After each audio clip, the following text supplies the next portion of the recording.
మంత్రి కొల్లు రవీంద్ర ఆరోపించారు. Nakkapalli bulk drug park పై YCP నాయకులు చేస్తున్నదంతా వితండవాదమని మంత్రి ఎద్దేవా చేశారు. రాష్ట్రానికి భారీగా వస్తున్న పెట్టుబడులను ఆపడానికి వైసీపీ కుట్రలు చేస్తోందని మంత్రి మండిపడ్డారు. గత ప్రభుత్వ హయాంలో దొంగ డిస్టిలరీల నుండి కల్తీ బ్రాండ్లు తెచ్చి అమ్మిన చరిత్ర వైసీపీ నాయకులదేనని మంత్రి కొల్లు రవీంద్ర విమర్శించారు. సోషల్ మీడియాలో చేస్తున్న ప్రచారాలపై, విధ్వంసకర పనులపై విచారణ చేసి చట్టరీత్యా చర్యలు తీసుకుంటామని మంత్రి హెచ్చరించారు. మొన్న ఎందుకంటే గత 5 సంవత్సరాలు కూడా మనం చూసాం.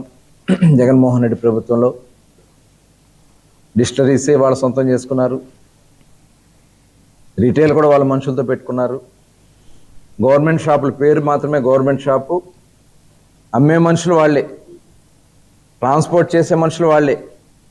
డిస్టిలరీలో సొంత బ్రాండ్లు సృష్టించి మల్టీనేషనల్ కంపెనీలను కూడా రాష్ట్రం నుంచి తరిమేసి ఈ రాష్ట్రంలో క్వాలిటీ లేనటువంటి లిక్కర్ని సప్లై చేసి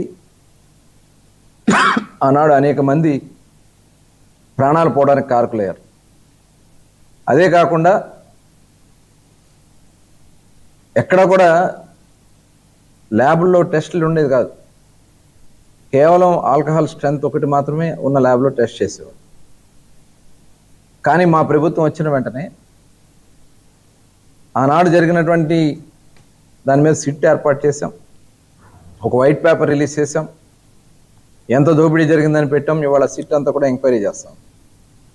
అలాగే మేము సెబ్ని కూడా విడగొట్టారు వాళ్ళు. సెబ్ అని చెప్పి ఎక్సైజ్ డిపార్ట్మెంట్ రెండుగా విడగొట్టేస్తే ఎన్ఫోర్స్మెంట్ లేకుండా చేశారు. ఇవాళ మేము వచ్చిన వెంటనే డిపార్ట్మెంట్ అంతా ఒకే తాటి మీదకి తీసుకొచ్చాం. అదే కాకుండా ఇవాళ ఎక్సైజ్లో కూడా మొన్న ఎందుకంటే గత 5 సంవత్సరాలు కూడా